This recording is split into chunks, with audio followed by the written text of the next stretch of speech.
Olá, meu nome é Gessé e hoje aprenderemos o conteúdo de adição com números inteiros. Bora lá?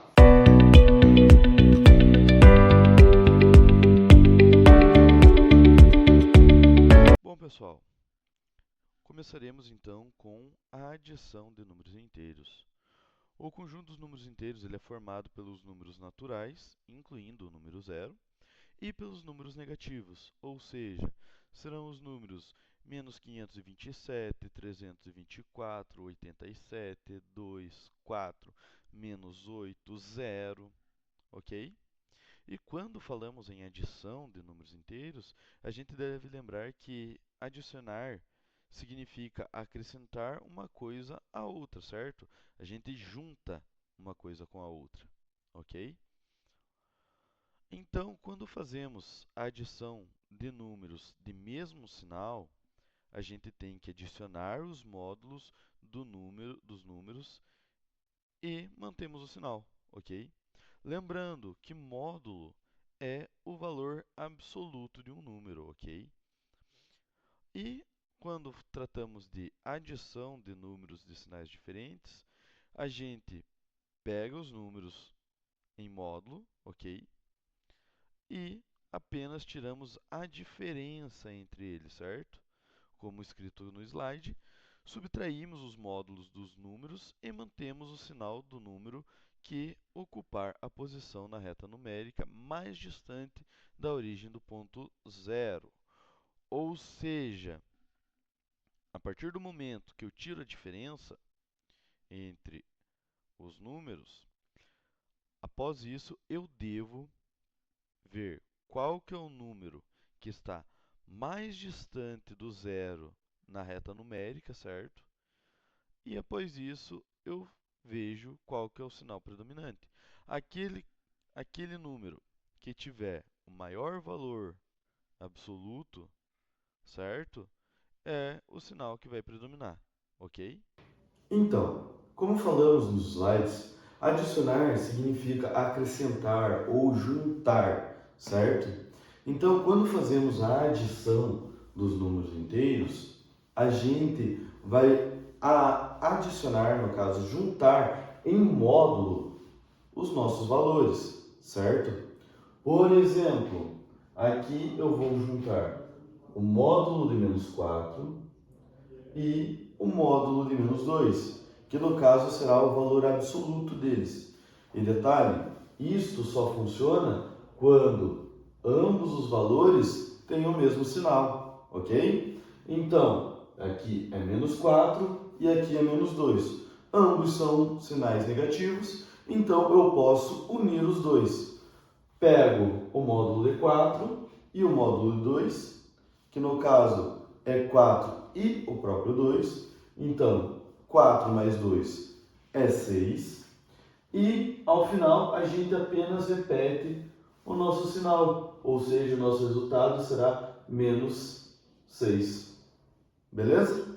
Agora, para fazermos a soma de números com os sinais diferentes, diferente daqui onde a gente somava o módulo dos números, aqui a gente fará a subtração do módulo deles. Ou seja, eu vou pegar o módulo de 4, que é 4, e o módulo de menos 2, que é 2, e subtrair um pelo outro. Então, 4 menos 2 vai ser 2. E agora basta apenas eu analisar o sinal. O meu sinal vai ser aquele que o valor do número em módulo for maior. No caso, o meu número de maior valor em módulo é o número 4 e ele é positivo, ou seja, a minha resposta também vai ser positiva.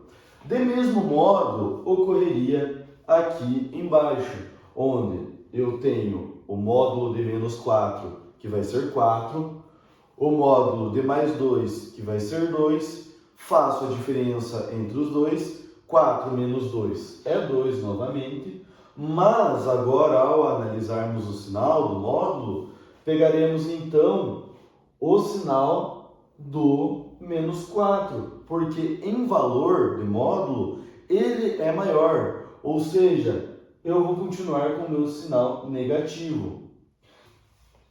Agora, tendo todos esses resultados, uma coisa que pode ajudar muito a você perceber como fazer o cálculo é justamente utilizar a noção de dever, de questão de financeira, que vai ajudar muito. Por exemplo, estou devendo R$4, certo?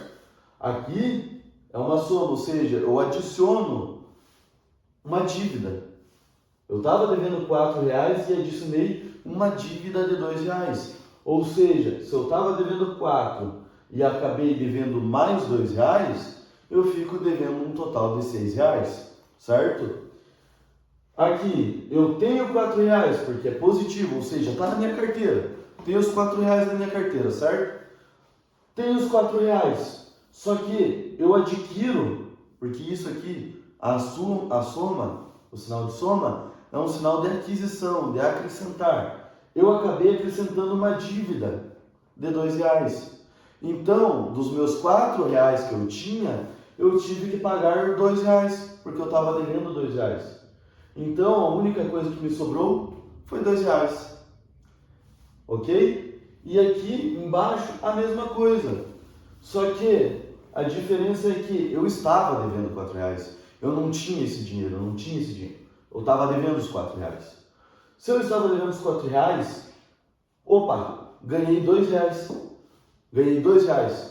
Vou pagar essa minha dívida de R$4. Consigo pagar ela inteira? Não consigo. Consigo pagar apenas R$2 da minha dívida. Então, eu vou pagar os R$2 da minha dívida, só que eu ainda vou continuar devendo R$2. Beleza, pessoal? Essa então foi a nossa aula de adição de números inteiros.